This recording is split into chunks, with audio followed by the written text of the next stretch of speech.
de la clase para evitar el ruido de fondo. Bueno, ¿alguna cuestión, pregunta o algo de las clases anteriores?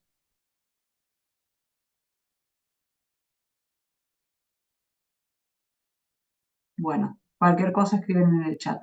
Les voy a compartir pantalla.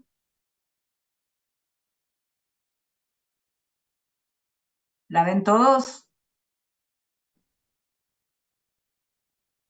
Sí, se ve. Sí, se ve perfecto. Ok, perfecto. Bueno, entonces lo que vamos a ver hoy es una mini introducción a algunas cuestiones de economía del comportamiento que es una subdisciplina que nace de la psicología y se instala con fuerza en economía en los últimos 30 años y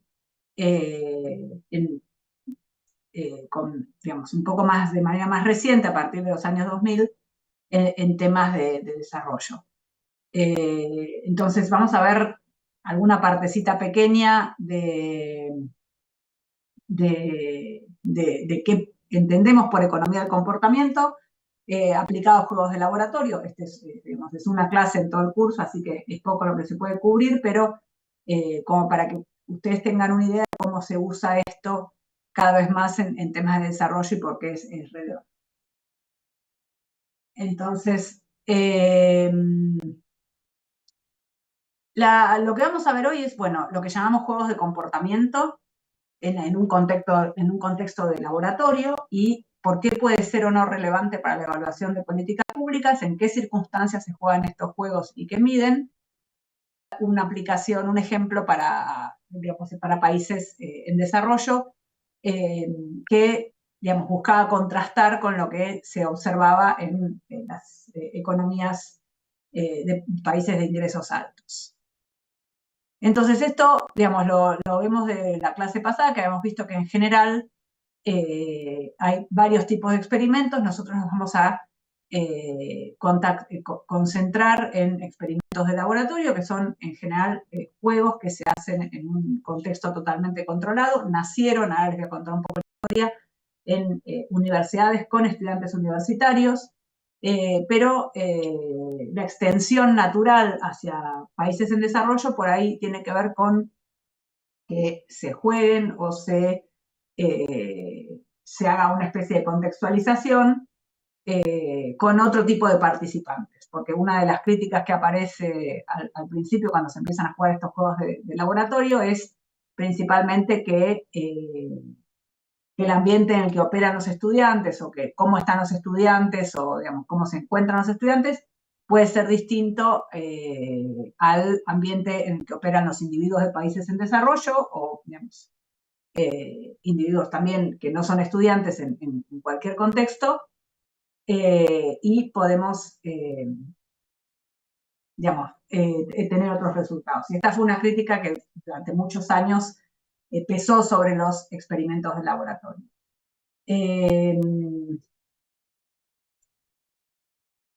Entonces, esto es una definición que habíamos dado en la clase pasada.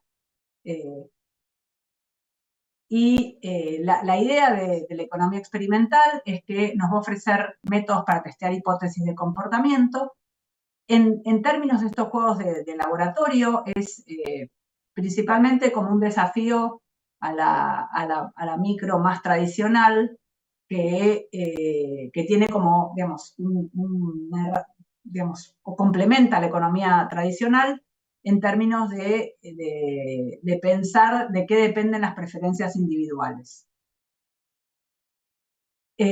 Nosotros, al maximizar la utilidad, un individuo, en general, no sé qué es lo que se ve en el análisis económico de micro, cuando tienen la materia de micro 1, micro 2, no sé cómo se llama ahora esas materias, pero que cuando maximiza la utilidad, ¿cuáles son los argumentos de la función? El ingreso y la utilidad del individuo. ¿Perdón? No tenía bajo el volumen. Maximizar, o sea, los bienes sujetos a una restricción presupuestaria. Entonces, en lo que se observa, por ahí un poco a través de estos juegos de laboratorio es que en el proceso decisorio de los individuos muchas veces se tienen en cuenta otras determinantes de las preferencias individuales como nociones de equidad, justicia, altruismo, reciprocidad y cooperación. Entonces eso es un poquito lo que vamos a ver hoy, si cuando un individuo decide tiene estos conceptos, son relevantes para la toma de decisiones, y después es también cómo afecta la temporalidad a las preferencias y cómo se mide el riesgo. Y, digamos, ¿por qué decimos que esto es importante para países en desarrollo o que aparece como fuerte en los cursos de desarrollo? Bueno, en países muy pobres o de contextos en donde hay baja presencia del Estado, las comunidades van a usar normas sociales locales y de conducta para la provisión de bienes públicos, para el uso de recursos comunes y también para decidir cómo asignar recursos entre personas. Entonces, el setting básico de un experimento de laboratorio, para el que no conoce, es un lugar completamente abstracto en donde hay participantes y existen incentivos y pagos por participar. No sé, yo no he visto recientemente en la UBA experimentos de laboratorio, sí hace unos 10 años más o menos había unos que hicieron, no sé si ahora se hacen, pero lo que va a ser el experimento tradicional que se juega con estudiantes es un papelito colgado en donde se los invita a participar. Tienen que estar 1 o 2 horas en un laboratorio y digamos, jugar de acuerdo a unas instrucciones y se les va a pagar de acuerdo al resultado que obtienen en el juego y un incentivo por participar. Eso es como la estructura básica de cualquier juego de laboratorio. No sé si alguno participó de alguna experiencia de este estilo en la facultad o en otro lado. En general son en la facultad. Me puede escribir en el chat o contar. La materia de economía del comportamiento no está más ahora en la UBA. Era una optativa hace unos años. Bueno, entonces, ¿preguntas hasta acá?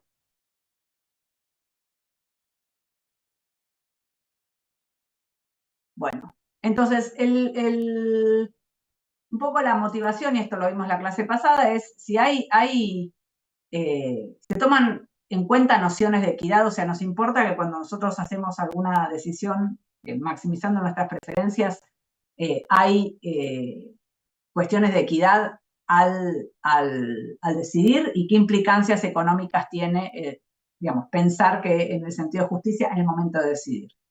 Y el ejemplo que di la clase pasada era, bueno, jugadores de la Liga Nacional de Béisbol en Estados Unidos cancelaron un montón de juegos y perdieron sus ingresos porque el aumento de sueldo que les daban a los jugadores no les parecía justo a la luz de lo que estaban ganando los dueños de los clubes. Entonces, ¿cómo podemos ver esta idea en un setting de laboratorio como mucho más descontextualizado?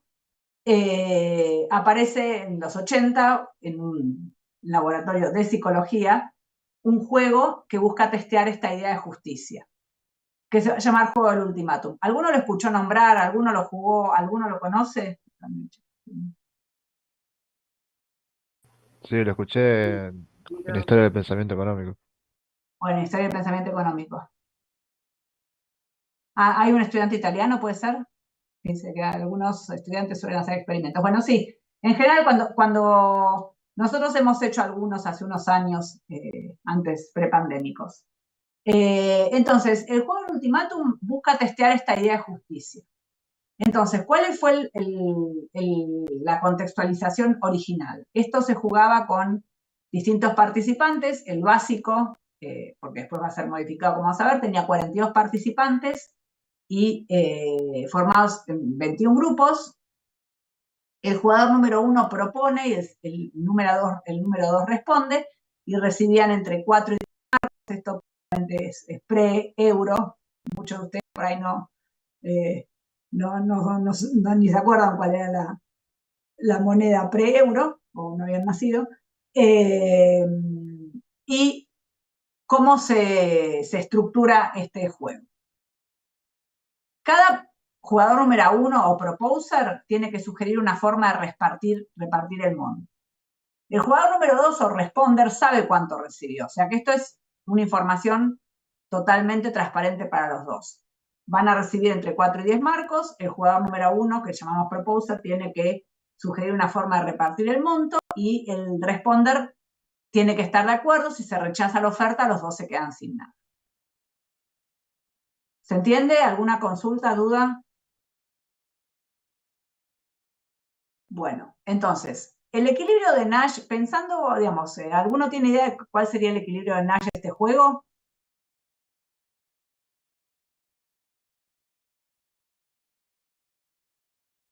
Podría tener dos equilibrios, uno en el que ninguno gana y el otro en el que ambos ganan.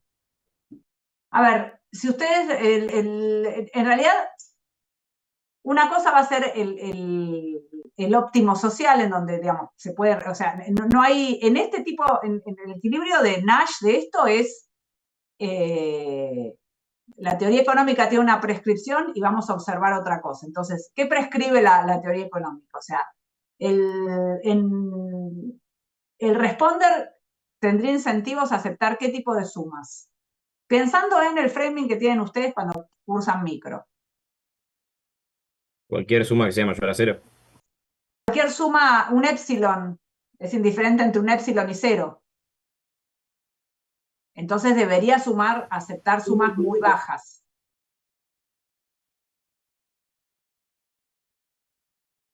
En cuyo caso el que propone debería ofrecer sumas de qué tipo. Lo más altas posible. Lo más bajas posibles. O sea, el jugador que responde está indiferente entre 0 o un poquito.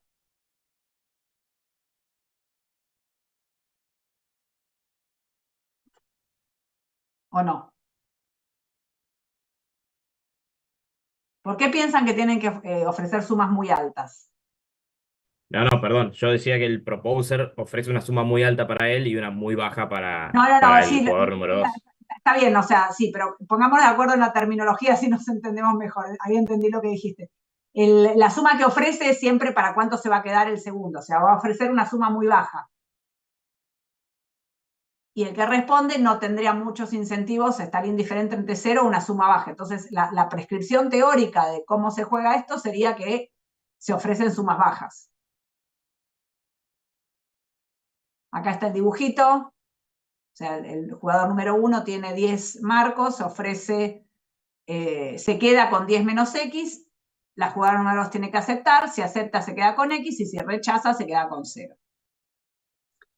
Entonces, lo que dijimos recién, la teoría económica nos dice que en general, usando backward induction y cuál es la respuesta óptima del jugador número 2, es que el jugador número 2 o responder debería aceptar sumas bastante bajas, pues la alternativa es 0. Entonces, ahí lo que dijo uno de los compañeros es que el que debería proponer una suma bastante baja. Y este sería el equilibrio de Nash, un epsilon muy chiquitito sin rechazos. Eso es lo que se esperaba de acuerdo a la resolución con inducción hacia atrás o backward induction. ¿Qué se observa en la realidad? Entonces, esto es, digamos, la primera vez que aparece, la primera vez que se hace este tipo de juego de ultimátum, y acá, a ver.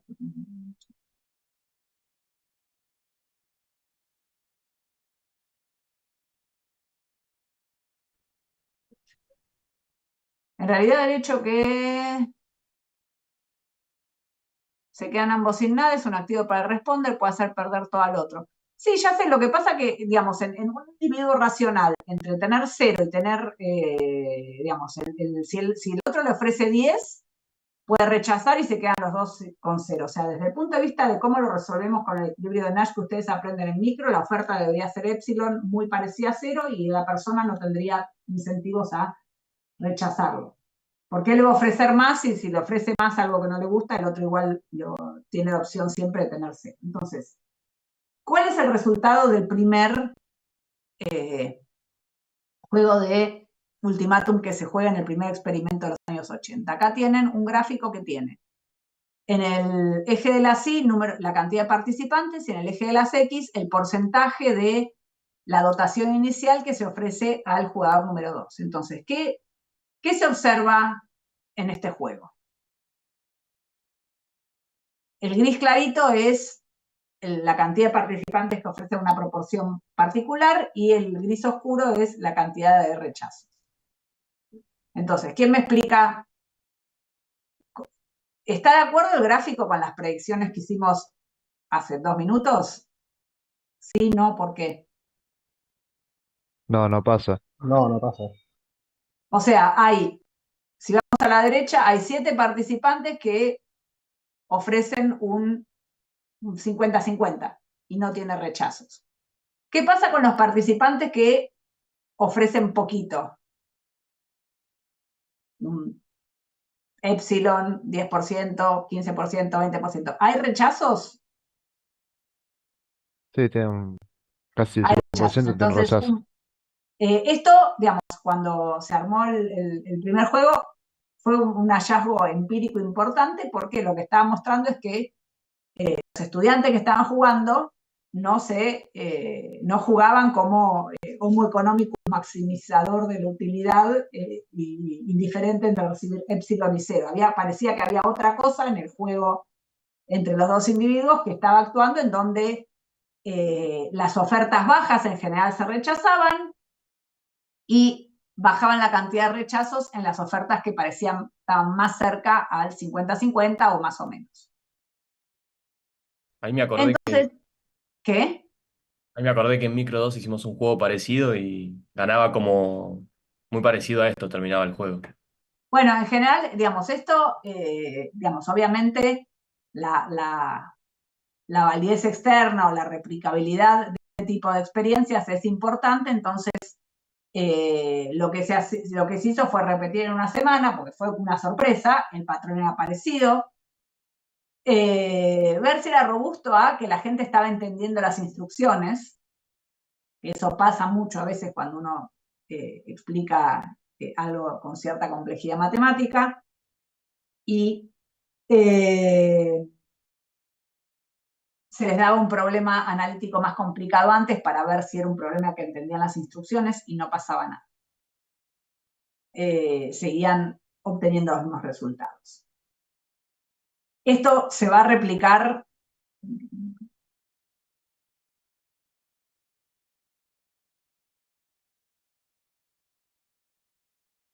Es que no se analizan en personas esa teoría de juegos. Por eso el equilibrio en el mundo es 50-50. Perdón, profesora, pero si economistas encontraron una revelación esto, estaban encerrados en su torre. Bueno. A ver.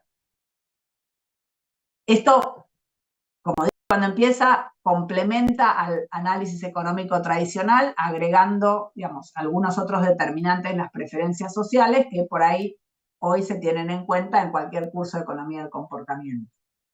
De ninguna manera esto contradice un análisis más tradicional micro que puede ayudar en otros factores o en otros problemas. Entonces, la pregunta, ¿esto se va a replicar en muchos países, en muchos contextos? Vamos a ver ejemplos de economías en desarrollo y de qué dependen las ofertas y los rechazos. Pero aparecía y digo, bueno, ¿por qué se rechazan ofertas pequeñas? Entonces, una hipótesis era, bueno, el que juega, el jugador número 2 puede tener una aversión a actos injustos o protestar hacia resultados injustos. Y es una distinción importante. Entonces se modificaba el juego con una versión original, un segundo juego con una persona que decidía, y finalmente con una variante en donde se tiraba una moneda. Entonces el juego original y una tercera persona decidiendo cómo se repartía el monto tenía el mismo patrón de rechazos, pero cuando se tiraba una moneda, en cuanto se quedaba cada uno, no había rechazos.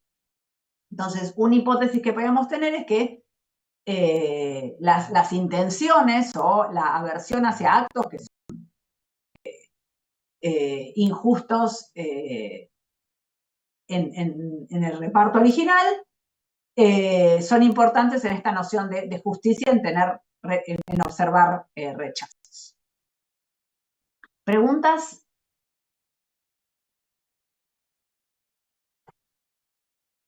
Entonces, otra hipótesis es, bueno, en general, la oferta inicial también puede ser pensada como un acto de altruismo del jugador número 1, más que un juego de fairness o reglas justas. Pero, digamos, si solo es altruismo, no es una explicación que nos satisfaga por qué se van a rechazar ofertas.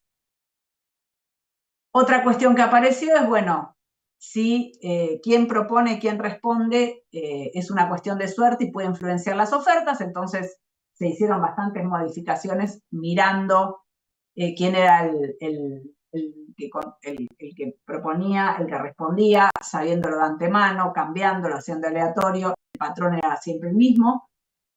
La otra alternativa dice, bueno, es muy poco en juego, después de todo, digamos, por venir a jugar al experimento, se les paga el equivalente a si ustedes dieran una clase particular a un alumno de matemática del curso de ingreso de la facultad o del ingreso de la facultad de 1 hora, entonces no es que estén perdiendo mucho y lo que pueden ganar en el juego tampoco es tanto. Todo asociado al jugador tira. Sí, por favor, silencien los micrófonos, porque se escucha así, ¿no?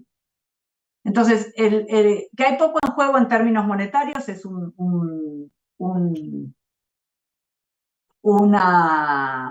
digamos, una afirmación que se puede testear y se va a testear después. Y por último, el efecto del experimentador, que todos los juegos de laboratorio tienen a alguien que está por ahí dando vuelta y explicando, y es difícil de minimizar eso. Vamos a ver algunas estrategias para que se puedan minimizar. El segundo juego que aparece casi unos 12 años después, se llama el juego del dictador, que va a ser igual del ultimátum, pero el jugador número 2 está ahí con una actitud totalmente pasiva, no puede decir nada, ni aceptar ni rechazar. Entonces, el jugador número 1 decide la repartija y lo reparte. Entonces, tiene 10 y puede repartir 1, 9, 2, 8, 10, 0. Entonces, ¿para qué nos sirve este juego? Bueno, para contrastarlo con si es altruismo puro o si tiene alguna noción de equidad en el juego del ultimátum cuando se ofrece. Entonces, si fuera solo altruismo la motivación que vemos en el juego que pasó, en el juego del ultimátum, las ofertas deberían ser similares a la del juego del dictador. Pero las propuestas son más altas. Entonces, lo que nos dice es que no es solo altruismo, sino que hay algo más atrás de la motivación del jugador número 1, ofrecer más que un épsilon. Con lo cual, la primera conclusión es que, bueno, aparece alguna noción más allá del altruismo en el decidir partirlo en alguna otra repartija que sea distinta que el epsilon, digamos, x menos epsilon, 10 menos epsilon o x menos epsilon, epsilon. Para aumentar los montos en cuestión, bueno, esto se empieza a jugar en países más pobres o países de ingresos bajos y ofreciéndose un incentivo equivalente al salario diario, que no es una suma indiferente para los individuos, y los resultados eran similares. Con lo cual, lo que sabemos hasta ahora en todas las veces que se replicó es que las personas entienden las instrucciones, que hay alguna noción de fairness o equidad en el momento de hacer la repartija y que en general lo que se observa es que las ofertas muy bajas para el jugador número 2 son rechazadas. Si hay un poco de altruismo, no es todo altruismo, porque en el juego modificado, que es el juego del dictador o DG o Dictator Game, no, las ofertas son menores cuando el jugador número 2 no tiene nada que decir. ¿Alguna pregunta hasta acá?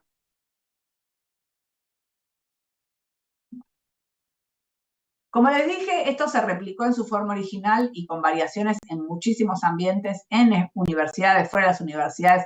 La principal crítica de estos juegos cuando se juegan en universidades con estudiantes universitarios es, bueno, son estudiantes universitarios, no son para nada representativos de la población en general, pero lo cierto es que cuando lo observamos fuera del laboratorio, es más o menos el mismo patrón de resultados.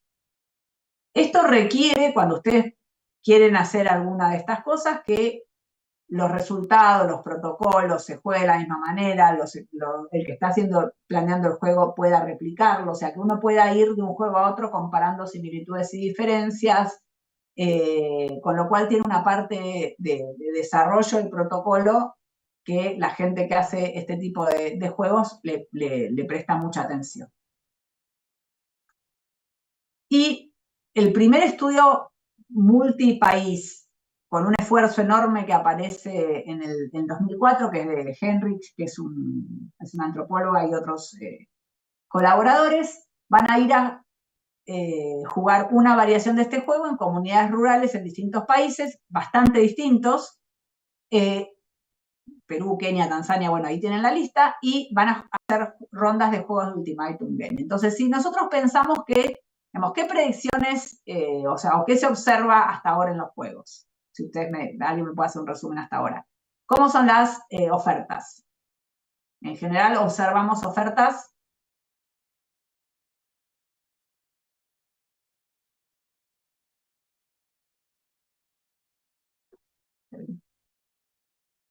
no, a ver, no es una tendencia a la equidad, lo que pusieron ahí, se observan ofertas Bajas. positivas, y en las ofertas positivas, en general, las que se parecen a la 50-50 tienen menos rechazos, y las ofertas bajas, en general, tienen tasas de rechazo más altas. No se rechaza siempre, pero sí. Yo en mi curso de Economía del Comportamiento lo jugamos en clase y tengo más o menos el mismo patrón del gráfico. Antes de darles la clase, explicarles, entro y les hago jugar el jueguito este, y tenemos algunos que hacen 50-50, otros que hacen 1-9, 9-1, y hay de todo. Hay gente que rechaza, gente que no, etc.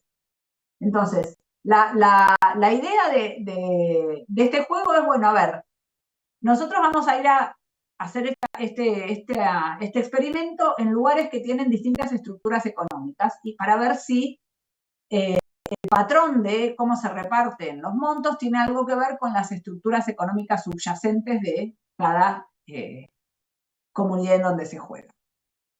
Entonces acá les muestro en la tablita el resultado del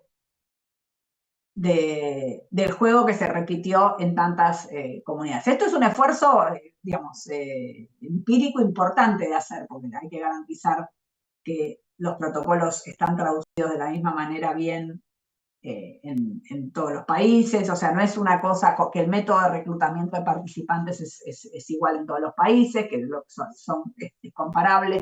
Entonces acá tienen el número, el grupo étnico, el nombre de la comunidad, o eran áreas rurales o pueblo en donde se jugaba. Acá está el país, y acá tienen la oferta promedio. Entonces concéntrense en eso. ¿Quién describe qué pasa acá? ¿Era igual la oferta promedio? No. No. ¿Varía? Sí, a mí lo que me llama la atención es que quizás esperaba ver en países más pobres menos oferta promedio y quizás no, por lo menos así a primera vista no lo veo. Bueno, o sea, digamos, el equipo de investigación fue con una visión un poco agnóstica sobre qué se podía encontrar, porque la idea, lo que querían buscar, era realmente si, digamos, en estas comunidades que son bastante distintas, si va a cambiar la oferta promedio. Y si uno piensa, vemos el otro gráfico, las ofertas más bajas tenían tasas más altas de rechazo o más bajas.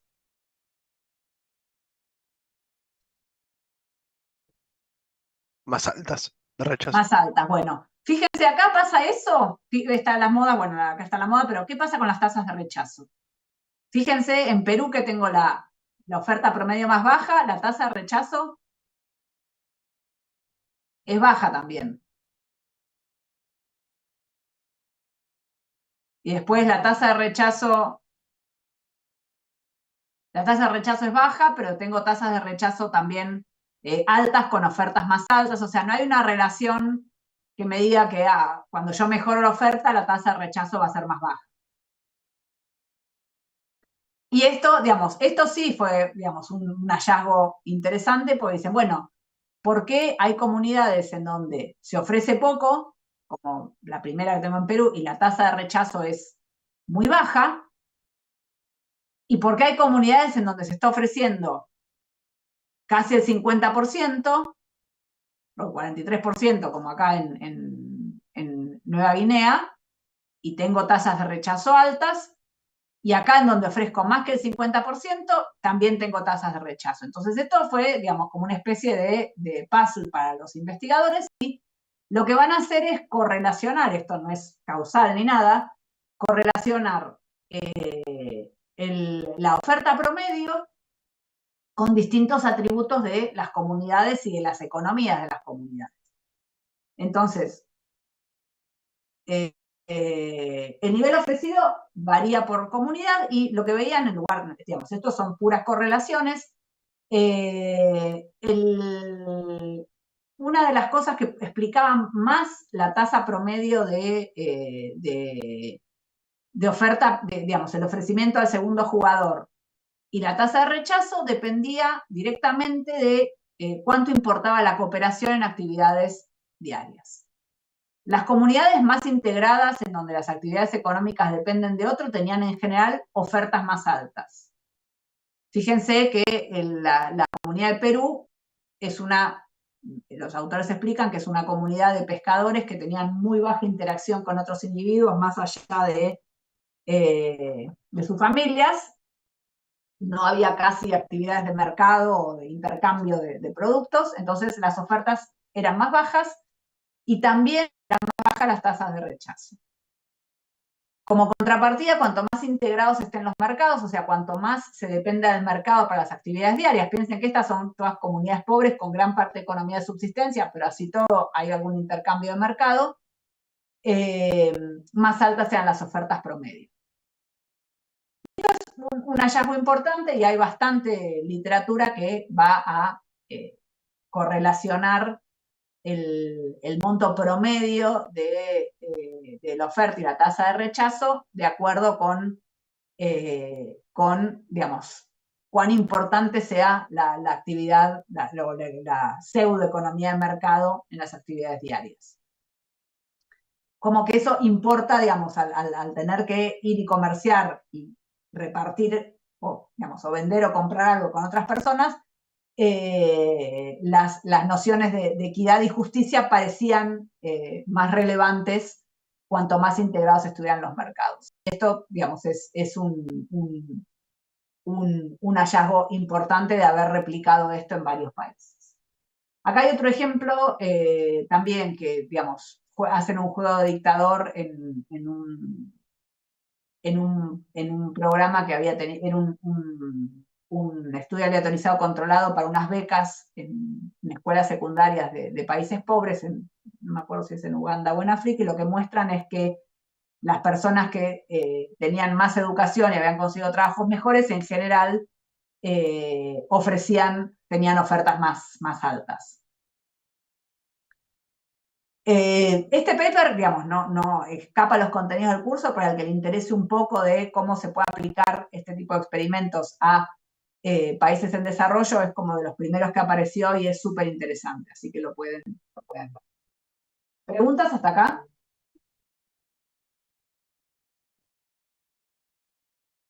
Bueno, la segunda familia de juegos es, bueno, algo que busca medir cuán importante es la confianza y la confiabilidad en las transacciones diarias. Ustedes, digamos, cuando compran Mercado Libre, eBay, etcétera, miran o tratan de inferir alguna de las características de los vendedores y buscan vendedores más confiables. O sea, miran no sé, es como una especie de reglita que dice si es bueno, si es malo, los comentarios, etcétera. Y, digamos, cuanto más laxas son las reglas para hacer transacciones o más dudosos son las legislaciones sobre, por ejemplo, derecho de propiedad, etcétera, el rol de la confianza y la confiabilidad es importante. Entonces uno podría pensar que, bueno, si en países pobres en donde las reglas son informales, la gente puede tener más o menos confianza en las instituciones y que el resultado que yo observe de este juego sea distinto de acuerdo al nivel de desarrollo del país. Entonces, el primer juego de estos es del 95, se llama Juego de Inversión o Confianza Trust Game, y lo que busca es, digamos, va a tener dos jugadores, parecido al Ultimatum Game, pero con la siguiente estructura. El jugador número 1, lo llamo sender, se le asigna $10, 10 euros, lo que sea, y puede decidir mandar un monto que esté entre 0 y 10. El que lo recibe 3 veces lo que se manda y tiene que decidir cuánto mandar de vuelta. Entonces, ¿cómo se maximiza? O sea, ¿cuál sería la estructura de este juego para que lo que se reparten sea lo máximo, la máxima cantidad repartida? Que el jugador número 1 mande cuánto. No digo cuánto sea la repartija final, sino la máxima cantidad repartida. Que mande 10. Que mande 10 y haya 30 para repartir.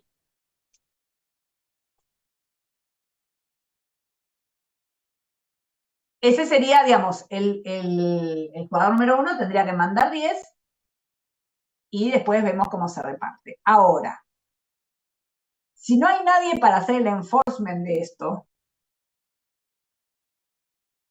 que el jugador 1 mande 10 y espere algo de vuelta va a depender de cuán confiable es el jugador número 2 o el que recibe.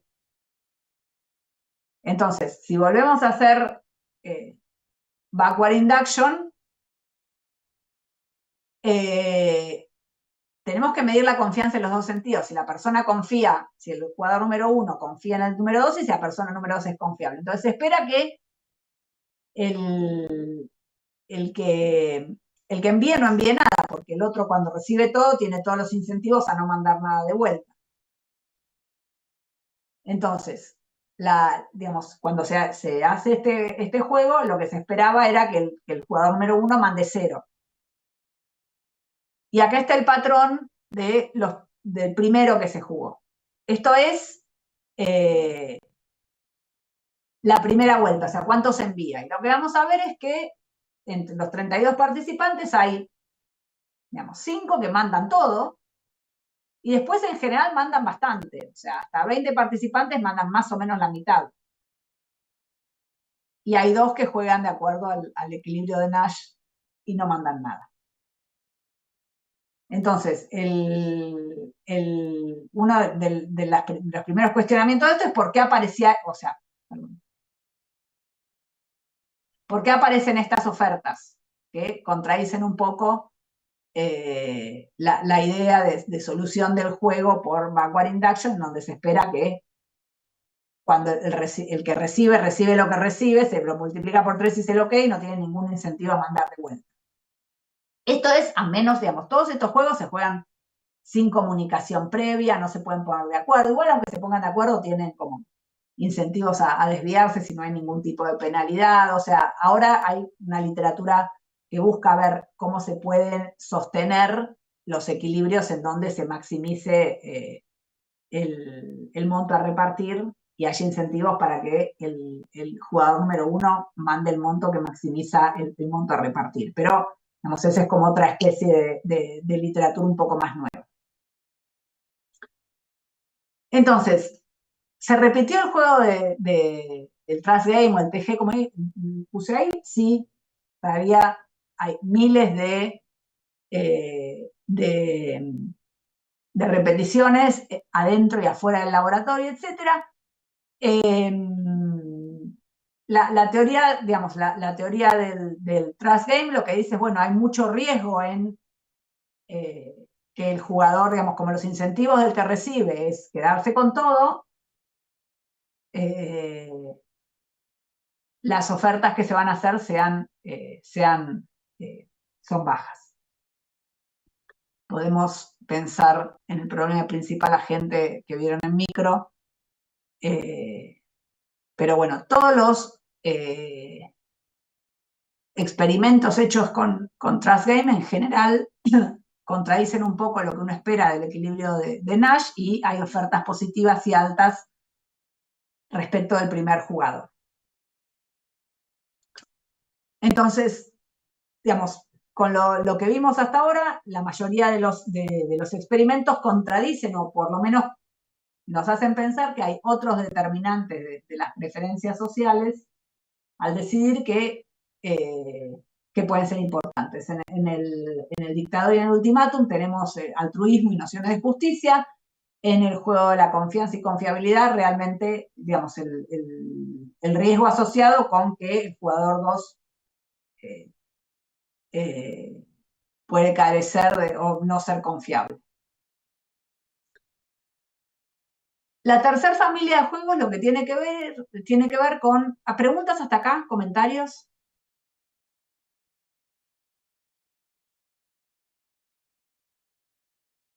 Bueno, tiene que ver con lo que llamamos cooperación en dilemas sociales. Entonces, esto busca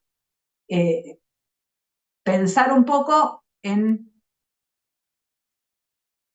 que en las sociedades hay bienes públicos y uno piensa en sociedades en donde la provisión de bienes públicos a veces no está en manos del Estado, y qué es lo que motiva a que los individuos contribuyan. En una ciudad moderna como Buenos Aires, por ejemplo, el alumbrado, barrido y limpieza paga por, digamos, es una especie de compulsión a contribuir por algún tipo de bien público como debería ser el alumbrado, barrido y limpieza. Pero, digamos, la penalidad ahí es que si uno no paga los impuestos, no lo pueden excluir del alumbrado, barrido y limpieza, pero va a tener una deuda, se puede embargar la propiedad, etc. Entonces, los juegos de cooperación en dilemas sociales van al core de qué motiva a los agentes a contribuir cuando hay bienes públicos. Y, digamos, si ustedes toman el curso de teoría económica, ¿qué pasaba cuando estaba, digamos, el ejemplo de teoría económica, no, de historia económica, el ejemplo de la depredación de las pasturas comunes? O sea, que no hay ningún incentivo ahí si yo puedo llevar gratis a mis animales a pastar, a no sobreutilizarlo. Y un poco esa idea es como la madre de esta literatura. Entonces, el juego que es original para ver este problema es el del 88, pero después hay miles de variantes. En el juego original tiene que tener más de 10 participantes que juegan todos juntos y se les asigna $5 a cada uno y puede ser repartido entre una cuenta privada y otra pública. Y yo tengo que decidir cuánto poner en una cuenta privada y cuánto poner en la pública, y la proporción de que quede en la cuenta privada no cambia, o sea, me lo quedo yo, pero todo lo que se aporta a la cuenta pública se multiplica por un factor mayor que 1, por ejemplo 2 o 3, y se reparten el número de participantes. ¿Se entiende la contextualización del juego? Entonces, ¿cuál es lo máximo que puede haber en el pozo para repartir? ¿Cuánto tienen que aportar todos para que sea la máxima cantidad para repartir?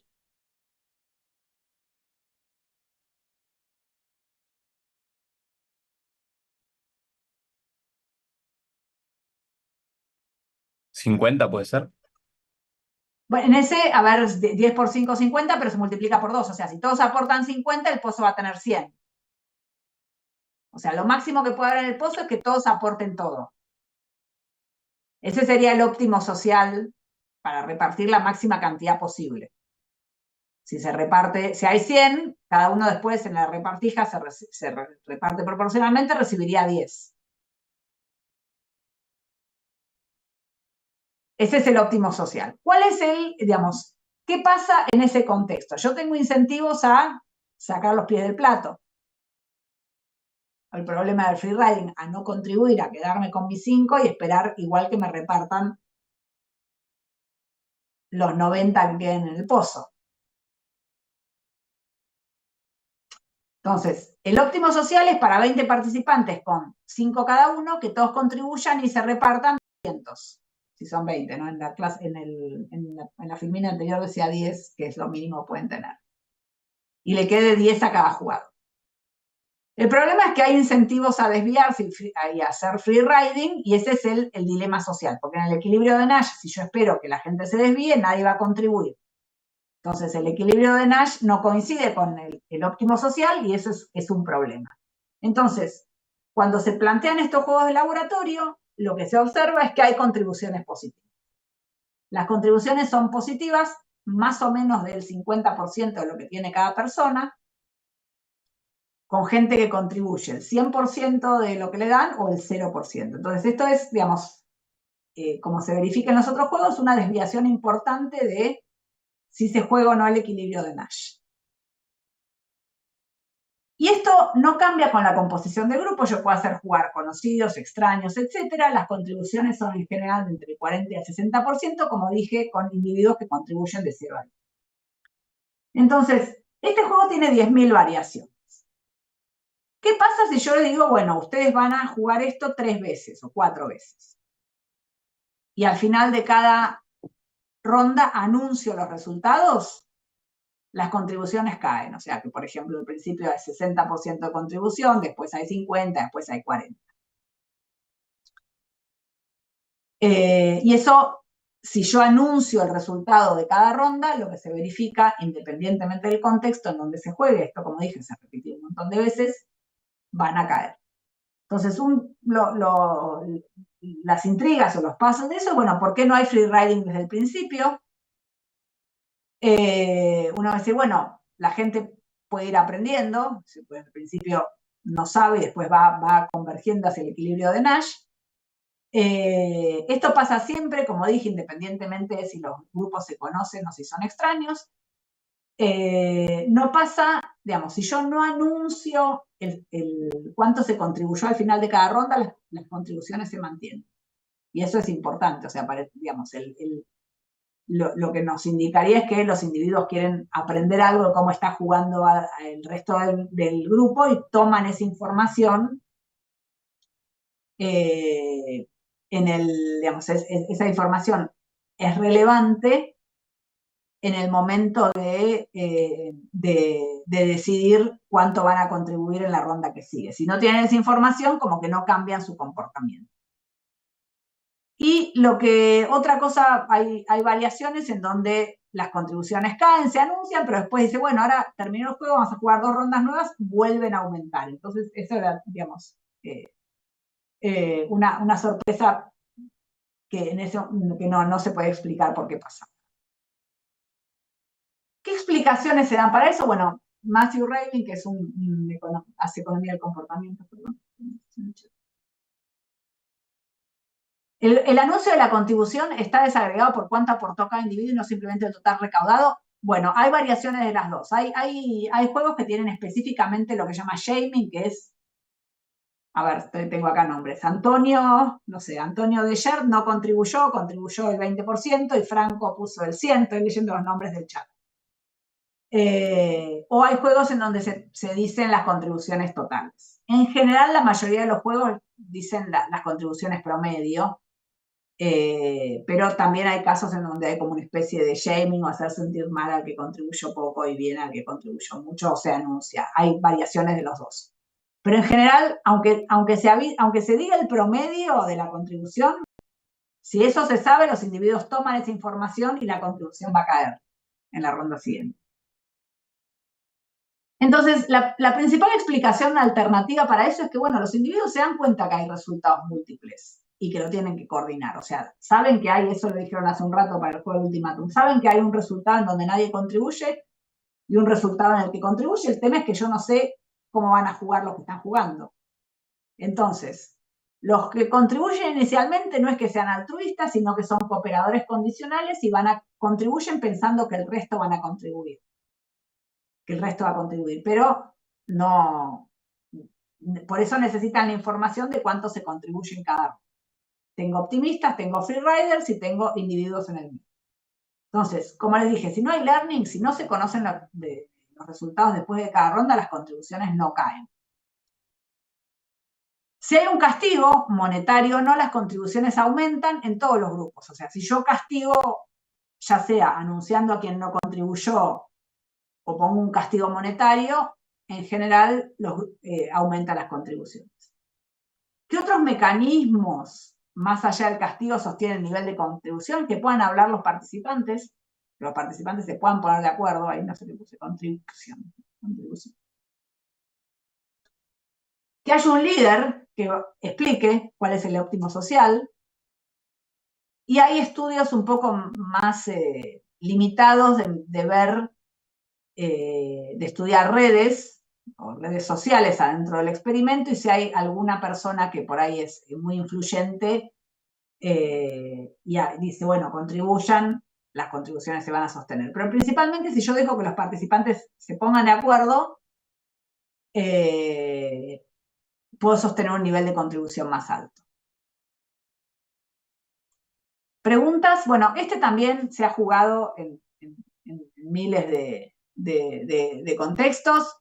Está el tema de la alfabetización matemática para que la gente más o menos pueda hacer las cuentas y todo esto se tiene que explicar muy bien, pero, digamos, sin duda se usa mucho.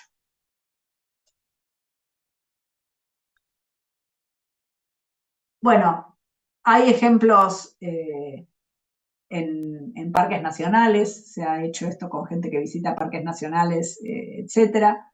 Yo con unos coautores lo usé en un área rural de Mali, en África, para ver la voluntad de cooperar de una comunidad para la provisión de un bien público, en este caso era saneamiento rural, y vemos que correlaciona bastante bien con la voluntad de esa comunidad de tener un mayor nivel de cobertura de saneamiento. ¿Preguntas hasta acá? Bueno, y lo último, la última familia de experimentos de laboratorio es con lo que tiene que ver medir la tasa de descuento temporal y el riesgo. Muchas veces, ustedes en la literatura de desarrollo económico se menciona que muchos individuos en países pobres tienen preferencias que son incompatibles con el crecimiento, resultantes de altas tasas de descuento y alta aversión al riesgo. Eso es incompatible con una tasa de inversión más alta y por ende va a resultar en un equilibrio de largo plazo con un nivel de inversión más bajo y un nivel de PBI per cápita más bajo. Entonces, para eso, una de las cosas que hay que hacer es comparar la tasa de descuento temporal y la aversión al riesgo en países de altos ingresos con países de bajos ingresos. Entonces, ¿qué experimentos usamos para medir aversión al riesgo? Bueno, loterías. Hay distintas variantes. En general se presentan las personas con loterías en donde hay un trade-off entre pagos y varianza. Y cuanto más aversa a riesgos la persona, más tarda en elegir las de alto retorno y alta varianza. Y esto es totalmente en línea con lo que vemos con los estudiantes, en donde la aversión al riesgo es alta. Cuando se juega a los juegos estos en laboratorios universitarios, vemos que los coeficientes de aversión al riesgo son altos. Hay otro tipo de juegos, el de elección de lotería, también hay que elegir distintas loterías, y en general no vemos cambios en el patrón y no hay diferencia entre aversión al riesgo entre países desarrollados versus países en desarrollo. Esto requiere, digamos, los ejercicios de aversión al riesgo son complicados para personas que tienen bajo nivel de alfabetización. Entonces requieren una preparación y un protocolo que nos garanticen que se entienda lo que van a hacer. Entonces, en general, en economías que son agrícolas se lo relaciona con el riesgo de la cosecha, porque puede fallar la cosecha. O sea, se les hace una especie de contextualización antes de hacer las loterías para asegurarnos de que la persona comprenda las instrucciones, también alguna idea de cálculo de probabilidades, etc. Eso es importante. Yo personalmente creo que es bastante complicado medir aversión al riesgo en población que tiene muy bajo nivel de alfabetización, como pasa en gran parte de países de África subsahariana o algunos lugares del sur de Asia. Pero hasta ahora no encontramos un patrón diferencial de aversión al riesgo en países desarrollados versus países en desarrollo, que eso un poco contrasta la idea de que esta puede ser algún driver del bajo crecimiento en países en desarrollo. Y la segunda parte tiene que ver con cómo mido yo la tasa de descuento, y acá tengo en general elecciones entre pagos hoy y dentro de un tiempo, y acá el tema es que por ahí cuando uno juega esto en un laboratorio de la universidad, no tenemos el problema de la credibilidad del que hace el experimento, pienso que me va a pagar si se comprometió y todo, pero en otro tipo de ambientes más pobres y rurales, la persona puede asociar el pago mañana con que, bueno, esta persona se va a ir y no me va a pagar y todo, pero en general, a pesar de eso, los experimentos para medir tasa de descuento no muestran una tasa de descuento diferencial.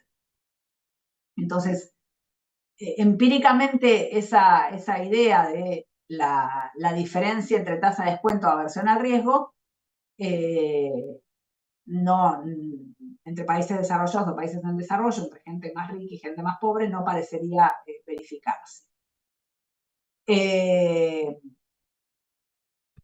Como dije, está el problema del alfabetismo, los sujetos en países en desarrollo son distintos, entonces en general tienen menor nivel educativo, por lo menos en la evidencia empírica que tenemos hasta ahora. Cuando se juega en la universidad no hay problemas, pero sí cuando se juega en un contexto de baja alfabetización.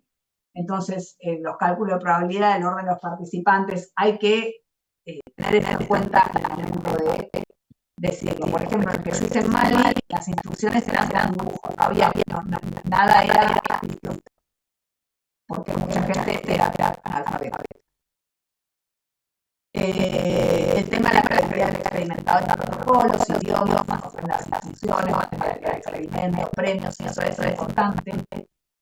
Cómo se recluta los que van a jugar, cuándo se juega, o sea, si yo quiero hacerlo en 5 pueblos distintos y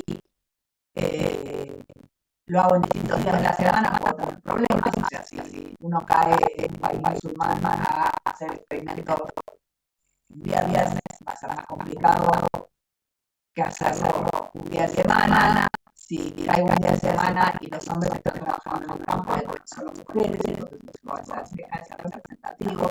O sea, cuando se hace esto en áreas generales, con otras normas sociales, de la regulación social, hay que tener cuidado que sea representativo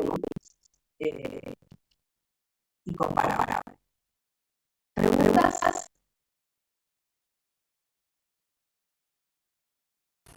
Yo tengo una pregunta.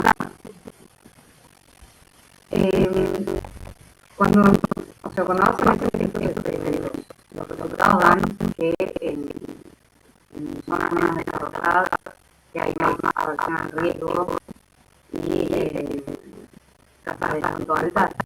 No se encuentra eso. Ahora, al final, la referencia del paper de Juan Camilo Cárdenas, que es de los primeros experimentos que hace esto en países más pobres, y no hay evidencia a favor de la tasa de descuento diferencial ni de la tasa de riesgo. Por eso ¿qué?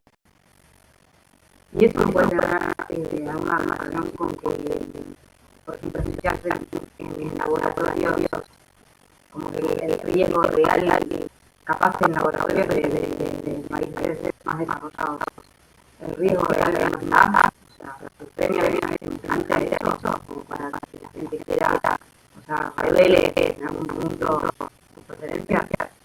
No, para tener, digamos, nociones de riesgo similares, y no encontramos tasas diferenciales de riesgo cuando se hace en países desarrollados o en países de bajos ingresos. Con lo cual, la teoría de que el país no crece, la gente más aversa al riesgo, la gente tiene una cuenta más alta, no tiene mucho asidero empírico, usando este tipo de experimentos. Después, si estos experimentos son una explicación acabada de la tasa de la versión a riesgo y la tasa de descuento, es otra discusión. Ahí, bueno, los que trabajamos haciendo esto, pensamos que nos da como una buena idea, no hay por qué pensar que, a ver, ejemplo, programas, una crítica a los programas de transferencias monetarias sobre los individuos. Lo deben haber escuchado, parece diaria, dice la gente. O sobre el comportamiento de personas más pobres, que aparece muchas veces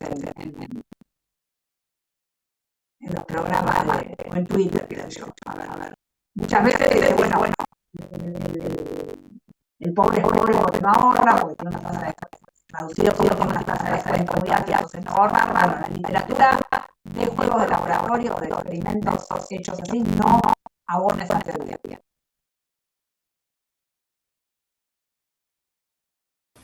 Ok, y última pregunta. ¿Alguna vez hicieron experimentos donde no sepan que son experimentos, o sea, que no sea por una cuestión de premio, sino que sea, que no se le informe a la persona que es un experimento en algún punto? Mira, en las publicaciones que uno tiene, cuando vos tenés que publicar esto, tenés que hacerlo de manera que sea, digamos, éticamente compatible con que estás usando, estás digamos, haciendo un experimento con gente, te lo tenés que comunicar, tenés que decir, este es un juego que es así.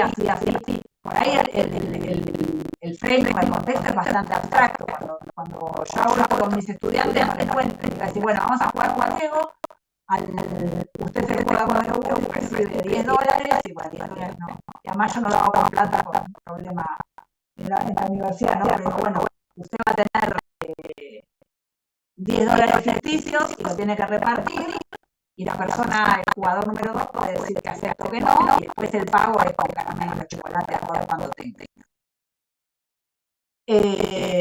Pero eso del juego se lo tengo que comunicar a los jugadores. O sea, hay límites éticos a los que vos podés decir o no decir. O sea, esto es lo mismo que un experimento. En general, la persona sabe que está haciendo algo. Por ahí no en el detalle que están midiendo la persona de riesgo, pero sí en las instrucciones uno tiene que comunicarlas de manera transparente.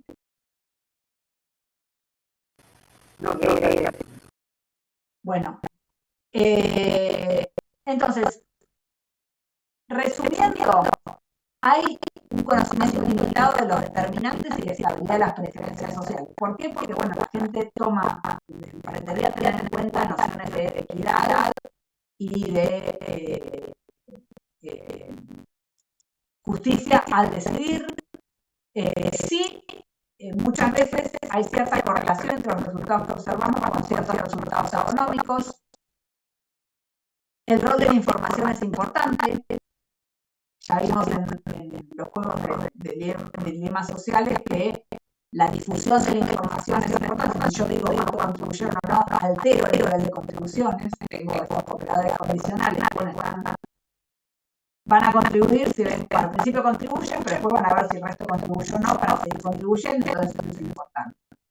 De todos estos juegos, por ahí, el Trust Rate es el que nos puede dar un poco de idea que el tema de la confianza y la confiabilidad es más bajo en países que tienen reglas económicas o de derecho de propiedad más claras. De hecho, hay un Trust Rate que es súper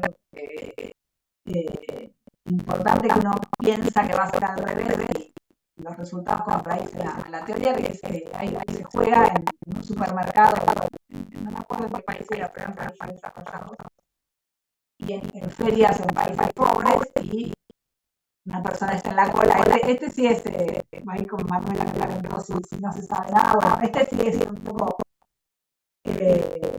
ahí los individuos que son convocados no saben que están en un experimento, y por eso es más anecdótico que tenga una gran tradición académica o publicaciones, pero en la cola dice, ay, me olvidé la tarjeta, perdí la billetera, me gastas $10 para pagar, y la persona que está en la cola le presta la plata o paga por la persona. Y en países más pobres, en mercados o la tasa de respuesta positiva a la pregunta es más baja. Entonces, un poco la correlación es con un nivel institucional más alto, eso aumenta el nivel de confianza y la confiabilidad. O sea, el hecho de yo poder localizar a la persona que me dé un número de teléfono, saber a dónde vive y todo, hace que la persona se sienta por ahí más segura de ofrecer los recursos para prestarle al otro que en teoría no tiene la billetera. Pero de todas maneras, eso que está hecho a nivel de revista de difusión, no es una publicación científica, pero digamos, en general, por ahí el tema de las trampas de pobreza y el juego de confianza y confiabilidad o trust game sí tiene un poco más de relación que las otras. De todas maneras, una de las cosas que más se critica de esto es la reputabilidad. O sea, si yo estoy jugando un juego de bienes públicos en Mali, es lo mismo que se haga en Venezuela y todo, por eso los que hacen estas cosas se toman muy en serio el tema de que sea comparable, para evitar los problemas de validez externa e interna. Esto lo hace, repito, este último punto de la metodología para estudios de campo. No hay un manual en donde uno pueda saber cómo hacer esto. En general tiene que mirar la literatura, ver a dónde está y tratar de replicarlo de la forma más consistentemente posible, que es un problema.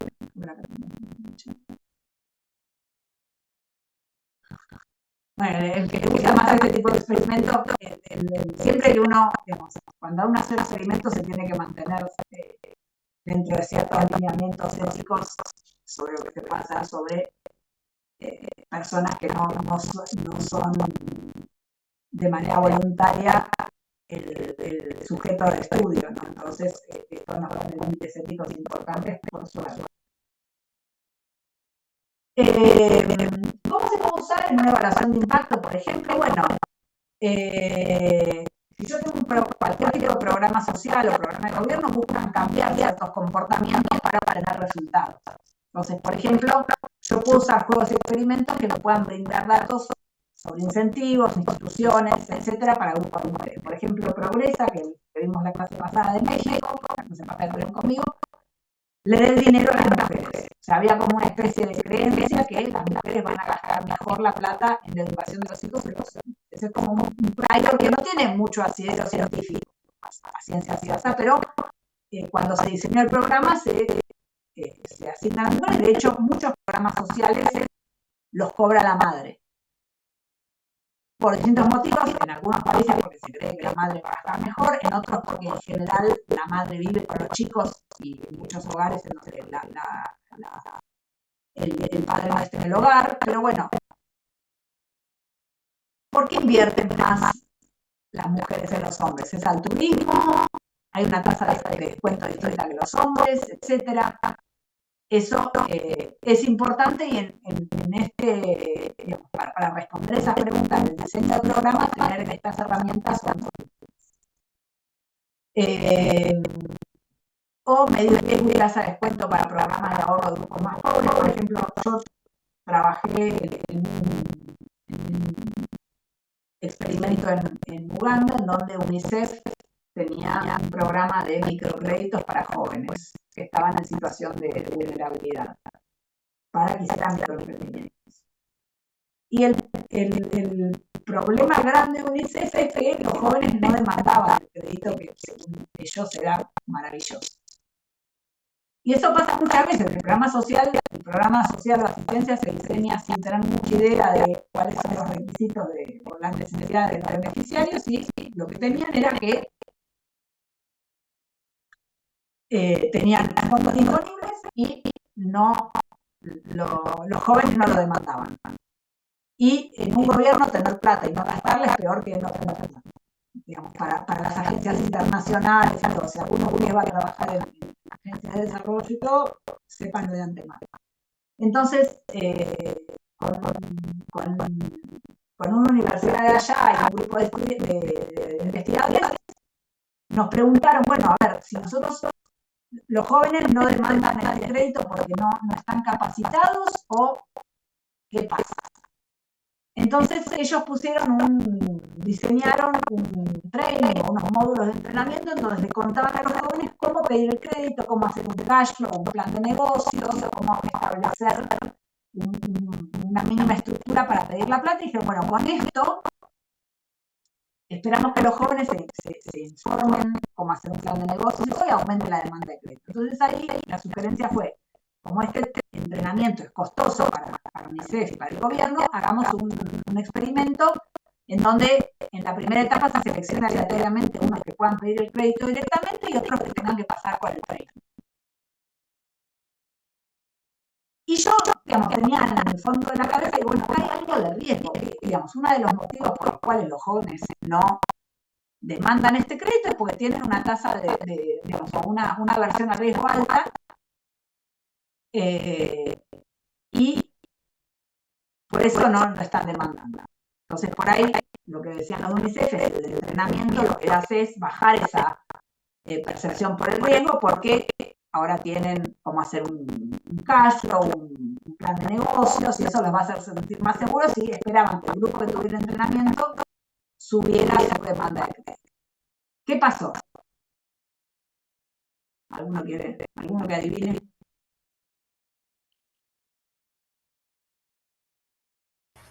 No sé, yo pienso que puede llegar a ser significativo eso. Que el training permitía reducir, si ellos no pedían el crédito, pensaban que era más riesgoso y el entrenamiento, la capacitación les bajaba eso, el grupo que recibe el crédito debía aumentar su demanda, el grupo que recibe el entrenamiento, debía aumentar su demanda de crédito. Bueno, no, es al revés. Nosotros aleatoriamente algunos recibían el crédito y otros no, pero le medíamos el coeficiente de aversión a riesgo a todos, y los que recibían el crédito no el entrenamiento. Los que recibían el entrenamiento terminaban pidiendo menos crédito y tenían un coeficiente de aversión a riesgo más alto. O sea, los que les hacían el entrenamiento se daban cuenta de lo difícil que era tener un negocio, y en consecuencia bajaban su demanda de crédito y aumentaban su aversión al riesgo. Entonces el problema era mucho más grave que poner un microcrédito y que la gente no lo demandara. O sea, los jóvenes que no estaban demandando el crédito sabían muy bien por qué no estaban demandando. Y esto parece una cosa que puede resultar útil o inútil en términos de diseño de políticas públicas, pero fíjense cuántos programas de microcrédito hay que buscan solucionar sistemas o aumentar los ingresos de familias pobres, y en general no pasa. Entonces son cosas que, digamos, que yo puedo usar como herramientas en el diseño de un programa. ¿Preguntas? Tengo una pregunta. ¿Esto dónde había sido? ¿Este experimento? Uganda, en el norte de Uganda. Y es, no sé, pero ¿qué nivel de desarrollo tiene Uganda? Es un país ahora de ingresos medianos bajos. Uganda ya no es un país de bajos ingresos, y estos eran chicos que tenían por lo menos algún grado de educación secundaria, y es un programa que se promocionó muchísimo en distintas zonas, y la demanda de los microcréditos estos era muy baja. O sea, UNICEF y el gobierno se quedaban con plata porque los jóvenes no la pedían. Entonces, una de las ideas fue, bueno, se le da entrenamiento para mejorar. Por ahí no saben armar un plan de negocio, no saben cómo pedir el crédito y todo, y lo que vimos es que esos chicos que recibían aleatoriamente el entrenamiento terminaban pidiendo todavía menos monto que en lo que se les ofrecía el crédito sin la contraprestación del entrenamiento. Gracias. Hubiera pensado lo contrario. Bueno, todos pensaban lo contrario, y de hecho, digamos, es importante. Por eso lo que digo es, son herramientas que puedan, digamos, muchas veces los programas se diseñan sin pensar bien las hipótesis ex ante. Lo mismo que las transferencias monetarias condicionadas que mostré acá. Todos los programas de transferencias monetarias condicionadas, tipo Progress, Asignación Universal por Hijo, todos los que hay, en general se dan por default a la madre. entiendo que en muchos casos es más probable que los chicos vivan con la madre que no, pero muchas veces el diseño original tiene que ver con la hipótesis de que la madre gasta en la educación de los hijos y el padre lo gasta en tabaco y alcohol. Así estaba hecha la idea original de Progresa. Y cuando uno mira la tasa de descuento adentro de un matrimonio, que los dos tienen que decidir sobre la educación de los hijos, no es tan distinta. Entonces, digamos, es importante por ahí tener estas herramientas en el momento del diseño de un programa y pensar que podemos, digamos, en qué se puede mejorar o no. Puede ser que en un país asiático se hizo como algo parecido al plan Progresa y terminó mal porque como se lo habían, como en ese país por cuestiones culturales, las compras las hacían los hombres de la casa. Mira, evidencia empírica fuerte no hay. Toda la literatura de experimentos sobre el poder de lo que se llama bargaining power de parejas, o sea, si la familia vive junta bajo el mismo techo y se toman decisiones conjuntas, no apunta que hay, digamos, cualquier cosa que uno quiera manejar de afuera con un programa social, que se lo des a la madre o que se lo des al padre, es renegociado adentro. Sí hay, digamos, hay problemas, digamos, sí, la literatura muestra que existen posiciones de poder de negociación distinto y en general en muchos países en desarrollo, cuanto más pobre es, menos poder de decisión tiene la mujer, pero no es nulo. Pero la idea esa que se lo doy a las mujeres porque los hombres se lo van a gastar en alcohol no tiene un asidero muy científico.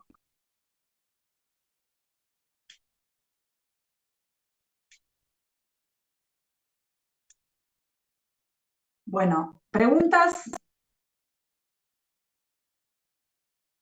El segundo paper, no sé si habrá subido al campus, pero no sé qué dice, que me quedó suelta la clase de hoy, no está metida dentro de ninguna unidad. Después le voy a decir a Jimena que me explique cómo se arregla. Tienen que leer el segundo paper, que es un poco, es súper fácil de leer, pero un poco es lo que dice, bueno, ¿qué aprendemos en países en desarrollo de estos experimentos? Y que en el fondo no son tan distintos a países desarrollados, los parámetros que nos interesan. Lo interesante de toda esta literatura de experimentos en países en desarrollo, de experimentos de laboratorio en países en desarrollo, es que fue directamente generada por economistas que viven en países en desarrollo, y lo hace bastante interesante eso, no se da en otros subítems de economía. Bueno, ¿alguna otra pregunta? Fueron callados. Yo quería hacer un comentario del juego del Ultimátum. Bueno, adelante. Sí, en la historia del pensamiento nos habían explicado por el lado de Adam Smith que el por qué el juego del Ultimátum, cuando había influencia del segundo participante en hablar o decirle algo al que ofrecía, era porque había contacto humano, había empatía hacia el otro y no había tanto interés propio. Y cuando se replicaba ese juego, cortando el contacto social, tenía más peso el interés propio. Y por eso los resultados daban más, que o no ofrecía nada o ofrecía muy, muy poco. Sí, de todas maneras, en general, en toda la literatura que tenemos de repetición de juegos de ultimátum, aunque no se conozcan, hay ejemplos de ofertas altas. Sí, la interacción o que se pongan de acuerdo, que la otra persona no sea un completo extraño, puede tener una influencia en que sea un poquito más alto, pero no es sistemático. Igual tenés ofertas más que epsilon en contextos en donde no se conocen. Pero es cierto que sí, que por ahí la cercanía hacia una persona o el poder hablar o todo te hace que se pueda ofertar más por un tema de simpatía, altruismo, empatía, todo. Pero incluso en ambientes en donde no se conocen, vos tenés ofertas positivas que van en contra de la predicción del equilibrio de Nash. Y hay otra pregunta. No, yo te quería preguntar, a ver si había algún paper interesante, además del que tenemos que leer, de justamente comportamientos, algunos experimentos que sean así muy, no sé, llamativos, qué sé yo. ¿Llamativos en qué sentido? O sea, o digamos, que Sí, vayan en hayan contra de revelado, no, que hayan revelado algo muy interesante, no sé, algo así. Y bueno,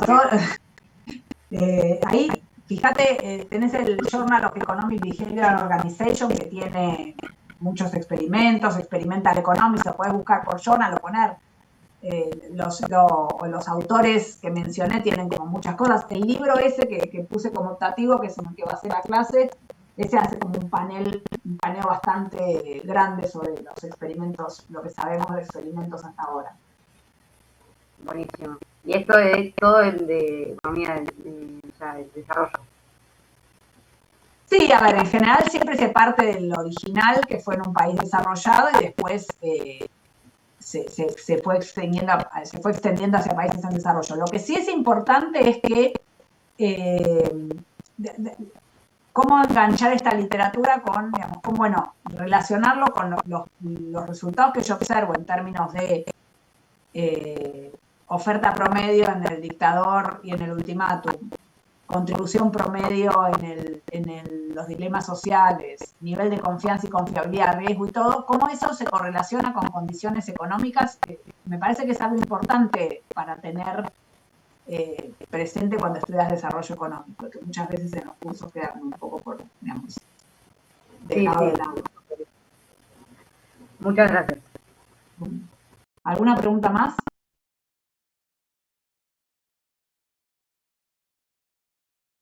Bueno, yo creo que los veo el lunes que viene. Sí. Muchas gracias. Adiós. Chao. Gracias. Chao, gracias. Chao, gracias.